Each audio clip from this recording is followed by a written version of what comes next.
Hi, I'm Julie from Julie Chats, and I'm here today to show you a quick, simple Halloween project that you can make with paper that you probably already have in your stash, some frames that you have in your house, and die cut files from Teresa Collins Studio. So stay tuned. I'll give you some quick tips and I'll show you how I use these to decorate my mantle for Halloween. I was just going to show you the machine cutting the designs, but I did want to give a quick tip about using Silhouette when you're cutting designs and you want certain parts of them to be different colors. So let me show you how to do that pretty quickly. So this is my design. I'm using 8.5 by 11 paper today because I have a whole stack of 8.5 by 11 paper. I know a lot of scrapbook paper comes in 12 by 12 and I have that too.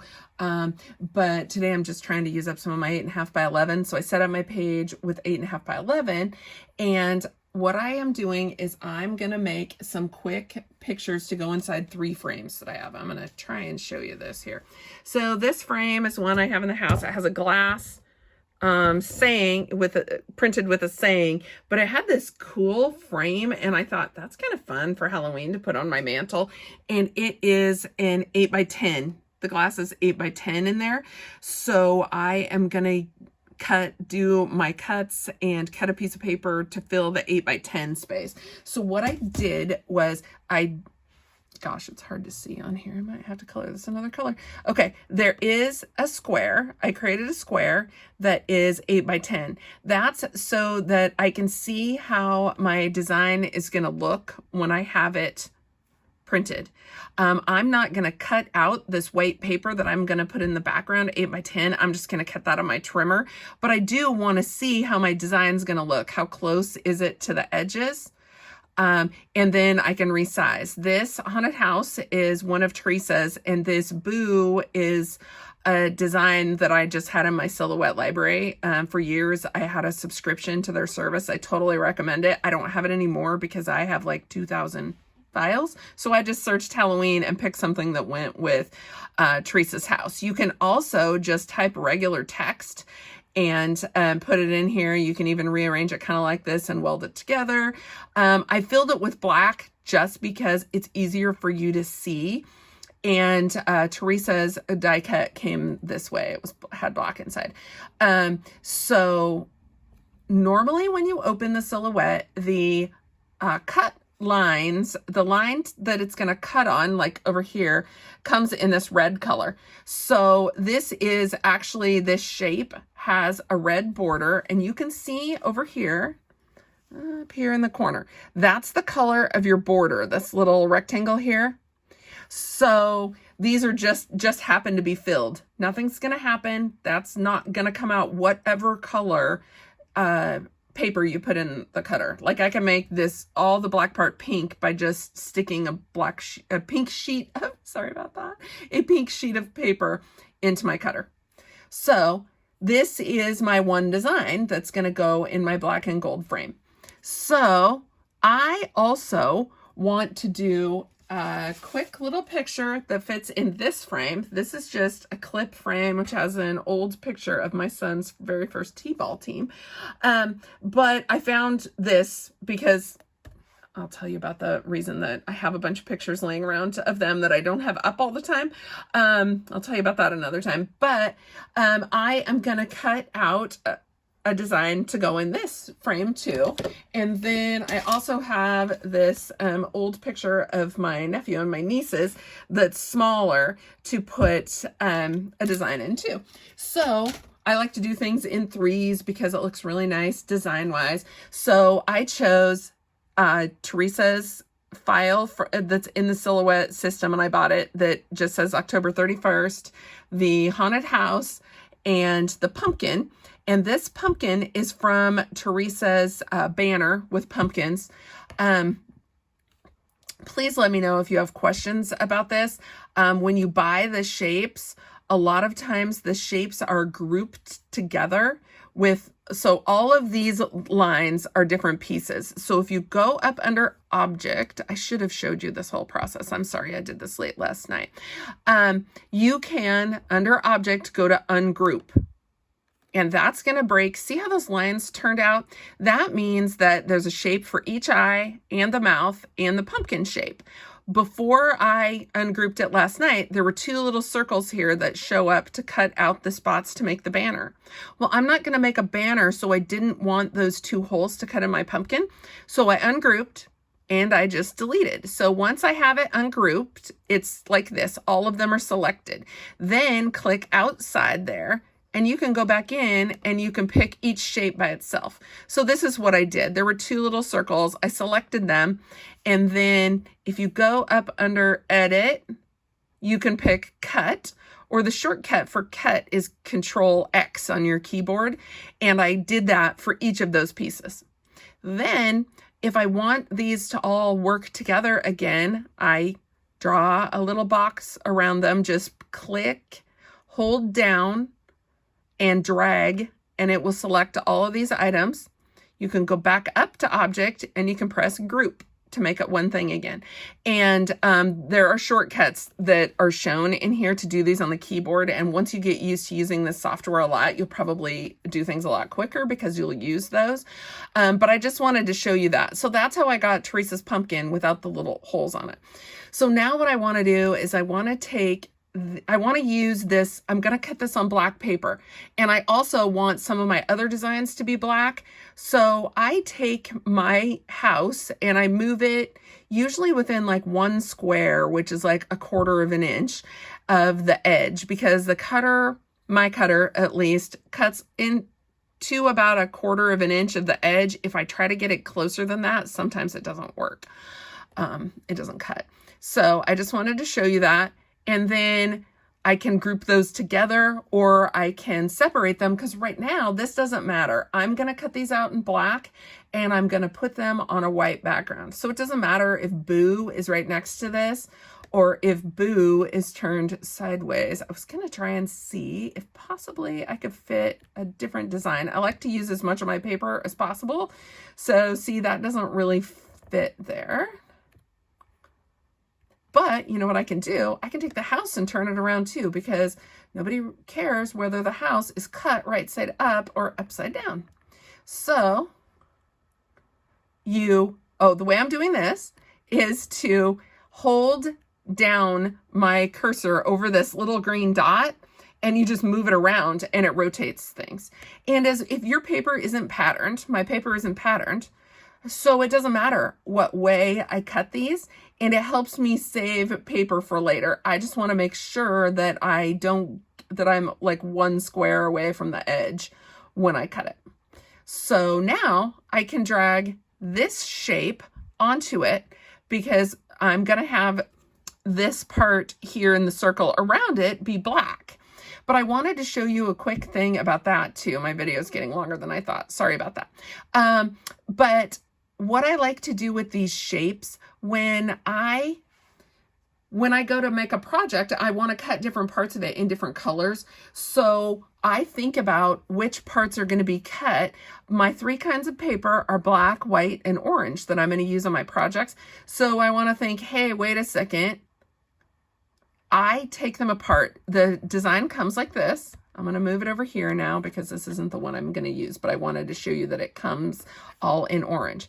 If you do the ungrouping, like we did down here, if I select this and I choose ungroup, each element, because it comes its own thing. So what I did for this 31 is I selected both of these by clicking one, holding down shift, and clicking another one. Then I go up to this spot up here, which is the box of the color of the outline. And I chose pink just because what I want on this, I'm going to mount this one on orange paper. And then I want this shape to be cut out of the white paper I'm cutting it on, so you see the orange behind it.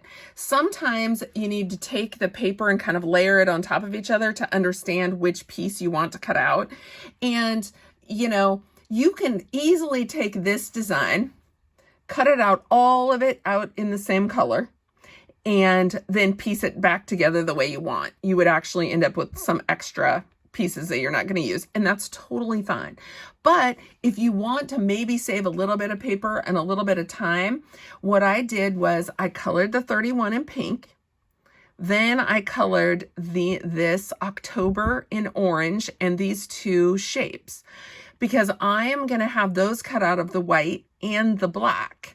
In the end project, you'll understand, and so it's probably good to kind of think about that and then see the end project that I have, and then it'll be a little bit easier to understand. What I'm doing, I left the outer circle red because that's going to be, the outer circle is going to be black. So I'm going to put this back together. I drag across and I click Control Group and it's all put back together. So I put this on my machine here. And then what I want to do is I'm going to make a copy of this guy because I'm going to show you what I'm going to do. You can put the entire pumpkin on there. And then when I change these colors, when I go to cut, I can tell Silhouette to only cut certain colored lines. So that is what I'm going to do here. So another way to do this is to take this pumpkin, select him, and ungroup him, and take him apart again. And then I am not going to cut the pumpkin out of black. I'm going to Control X, which is cut him. And see how those showed up there? So now what I want is I want black to show, or I could make these yellow to show the face of my pumpkin. My project is a little simpler than this, so I'm going to put this pumpkin on black paper and cut orange with these holes, so you'll be able to see black through there. But if you wanted green or purple eyes or yellow, that's what you would do. You could take this apart and then you only want to cut those out of the color. Like if I was putting it on a white background, I could take each of these shapes and put them here on my black paper and cut them out of black. But I don't need to do that here because the cutter is going to cut the pumpkin and you're just going to see black through it. So that's super simple. I just wanted to show you how you would do it if you were going to be able to cut, do this in a different way and give you some options. So, okay. So now what I'm going to do is I am going to cut all of the red lines out of my paper. I'm also going to cut the orange lines out of my paper. So what you want to do is you want to go up here to Send.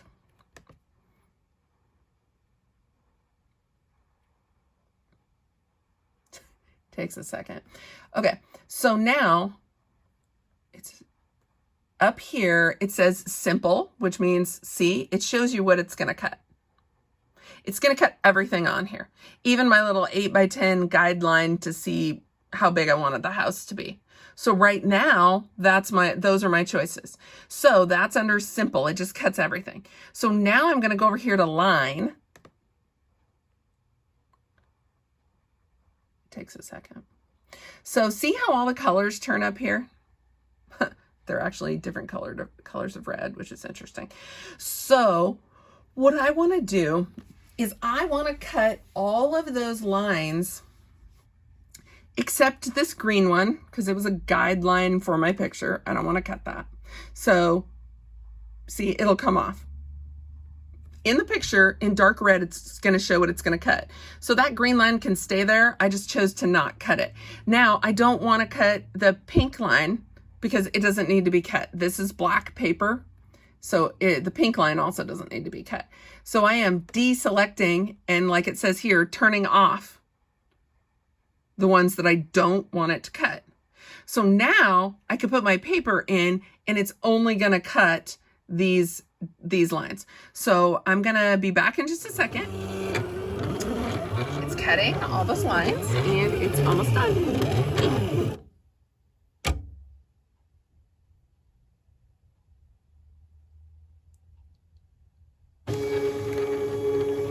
Then it's time to lift the paper, and if it works right, your design will actually be stuck down to the mat, and then you use like a little spatula tool, something thin metal like that. There are a variety of tools you can use for it to lift each of the pieces out and separate everything. But do remember, when you are cutting out letters, a lot of times you need to save the insides, like this, like on the B and stuff. So think about that when you're cutting out fonts, if you might need to save the inside of the letter because of the design that you're planning on doing. So everything's been cut out and removed from the mat. I cut the different colors or the different cut lines on the paper that I wanted them to be on. I cut a paper to the size, and on this one, the frame doesn't open in the back. So I just took some double stick removable tape and put it over the glass that was in here and stuck my paper down on it. Super simple. I can peel it off later and use the frame with the writing that's written on the glass. I did the same with this one. Sometimes it's nice to not even have to open a frame. You know, I'm looking for quick. So I just cut a piece of paper, used that double stick tape and stuck it in there. I'm going to put some adhesive on the back of that guy and he'll be done. I need to put some adhesive on those. And I was going to show you the third one. So this one has a little bit more, and it's a little bit more detailed. So I put it down just on a piece of paper. You can also use a paper towel. You can also use a craft mat. And then I use the Teresa Collins Mega Runner just on here for that. That seems super simple. I am going to then peel these little white letters off to put in these holes, and I'm going to feed those through the little Teresa Collins. This one's the X. I can't remember. It's the Xyron little X sticker maker. So you put them in there. You pull this piece of paper out the bottom, and your stickers will come out or your paper will come out with adhesive on the back, just like a sticker. So those are super simple. I love them. And so I will meet you back in a second where I'm going to show you how I put this guy back together. Some people have some questions about the sticker maker sometime, and I just have to say this is how I do it. I stick a row of little pieces down in here, and in this case they're letters, down to kind of where those little adhesive is coming together down there. And then what I do, I'm trying to do this with one hand because my tripod is not at the right height right now. So then you pull on this side. And I hope you can see them coming out. Let's see. I think you can. Oh, see, the letters are starting to come out in there. So now I can go back to the other side of this and put some more letters in. And I pull again a little bit, and they'll start coming out there, and they have adhesive on them right now. So when I get to the end of all my letters, I use this little jagged edge and I tear them off. And so I'll show you that in a second. So now you can just peel this off, and those little guys are stickers.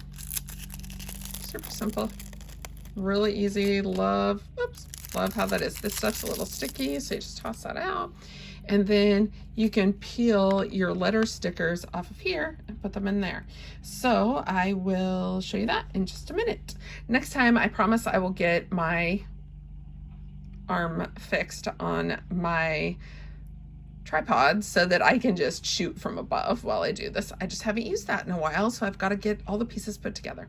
So just a second. So this one can be done here if you want, or you can take the little inside pieces on the O and the B and the R from the letters when you cut those in black. So I saved those so that I can fill in my little holes right here, or you could just leave them with the orange showing through. It just depends on how you want to do it. The 31 there is just the white paper cut with this orange paper showing in the background. So you could also leave this and let this orange part show, or I have the piece of white here somewhere. Oh, here it is. Or you can take this little piece of white and put it in here. That's probably what I'm going to do because I just want the fun little number to have the orange showing through and be kind of the focal point. So, but you can do that however you want. It's just nice when you think about, take the cut files and think about how you want them before you start cutting, because then, you know, you'll have a plan and you won't have a problem with the numbers. Oh, and one other tip here is that sometimes, can you see the little, you can see, whoa, you can see like little dots around the edge of my circle. I'm trying to see. And there's a little shininess in the middle of the O and some, so you can see that adhesive that's outside the letters. You can use a little eraser to get rid of that, or you can use your finger to just rub it and it will just come off. It sort of disappears. It's like magic. Also, this little pick-me-up tool has kind of a rubbery end. You can rub that on there too. There are a few options, but if you don't like that, what I did is I rubbed my fingers along the edge of this circle before I put it down and kind of put those little pieces of adhesive around the side. Oh, I lost a nail. I got to go glue it back on, but I'm loving them. Okay.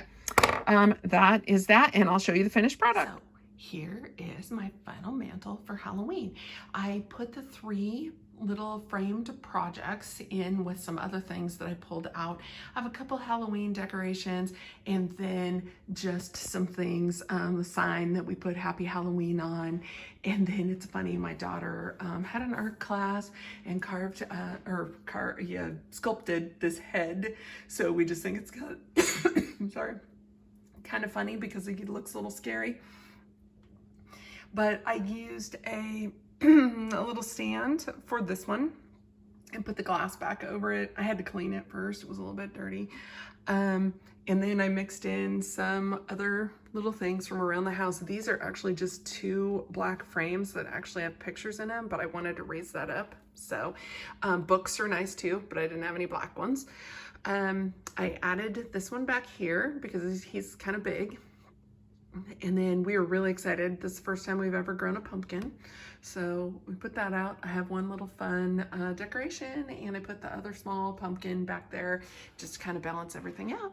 But that is an easy way to make turn some die cuts into your holiday decorations. And let me know what you think about that. If you'd like me to use those same 3 frames and make something for Thanksgiving and Christmas, I'm totally up for that. I really love mantle projects. My mantle's something that I decorate even if I don't decorate anything else, just because it's a quick, easy way to add a little holiday to your house. Hope you have a great Halloween.